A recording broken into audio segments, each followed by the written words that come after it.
코로나19 확진자가 세계에서 가장 많이 발생한 미국의 경기 전망이 좀 엇갈리면서 이번 주 미국 주식시장도 요동치고 있는데요.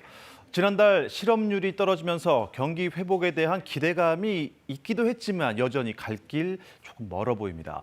미국 내 불확실성이 여전한 가운데 미국과 인도의 자유무역 협정이죠. FTA 추진설 등 세계 무역 질서에도 변화의 바람이 불지 주목이 되고 있습니다. 워싱턴 연결해서 자세한 내용 알아보겠습니다. 금철영 특파원, 지난달 미국의 실업률이 떨어졌다고는 하지만 경제 전망은 여전히 불투명한데요. 최근 나오고 있는 지표들 어떻게 해석할 수 있을까요? 네, 미국 노동부가 발표한 지난 8월 실업률은 8.4%입니다. 7월 실업률이 10.2%이니까 1.8%포인트 준 겁니다. 코로나19로 미국에서 대량 실업 사태가 일어나기 시작한 지난 3월 이후론 가장 낮은 수치입니다. 농업 분야를 제외하고 일자리 137만 개 늘었습니다. 수치로만 보면 긍정적으로 보이지만 내용은 꼭 그렇진 않습니다. 그동안 무급휴직이나 일시 해고 상태에 있던 사람들이 복직하면서 실업률이 줄었기 때문입니다. 여전히 1,600만 명의 실직자가 있는 상태입니다. 지난해 이맘때 실업자 수가 평균 600만 명 정도였던 것에 비하면 아직도 3배나 늘어난 실직자가 있다고 할 수 있겠습니다. 네. 이미 여러 차례 경기 부양을 위한 조치들을 단행했었는데요. 추가 경기 부양을 위한 소식들 혹시 없습니까? 네, 미 의회에서 추가 부양 예산 규모가 합의가 돼야 하는데 공화, 민주 양당의 입장차 여전합니다. 민주당은 지금 과감한 경기 부양을 하지 않으면 실업자 감소는커녕 개인 파산만 가중시킨다 이런 입장입니다. 하지만 공화당은 도덕적인 해이를 불러올 수 있고 재정 적자까지 감안해야 한다라고 하면서 반대한다라는 입장입니다. 지금까지 총 4차례에 걸쳐서 2조 8천억 달러의 경기 부양안이 마련돼 시중에 돈이 풀려 있는 상태입니다. 민주당은 최소한 여기에 2조 2천억 달러의 추가 예산이 더 필요하다는 입장인 반면에 공화당은 아무리 양보해도 1조 1천억 달러 넘을 수 없다 이런 입장입니다. 경기 주체들이 너무 지원에 의탁하지 말고 하루빨리 경제 정상화에 나서야 한다는 게 공화당과 트럼프 행정부의 입장입니다.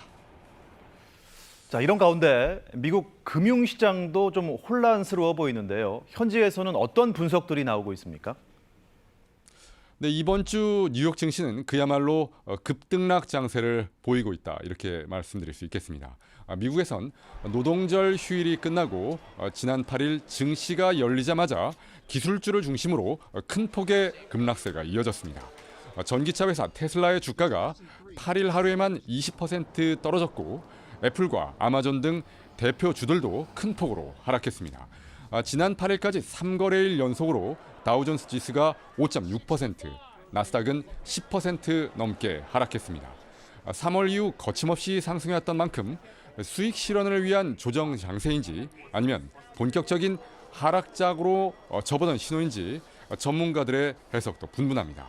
뉴욕 증시는 현지 시간으로 수요일인 9일에 다시 반등을 해서 다우존스 산업평균 지수는 전날보다 1.6% 오른 채 장이 마감됐습니다. 기술주 중심의 나스닥도 2.71% 올랐습니다.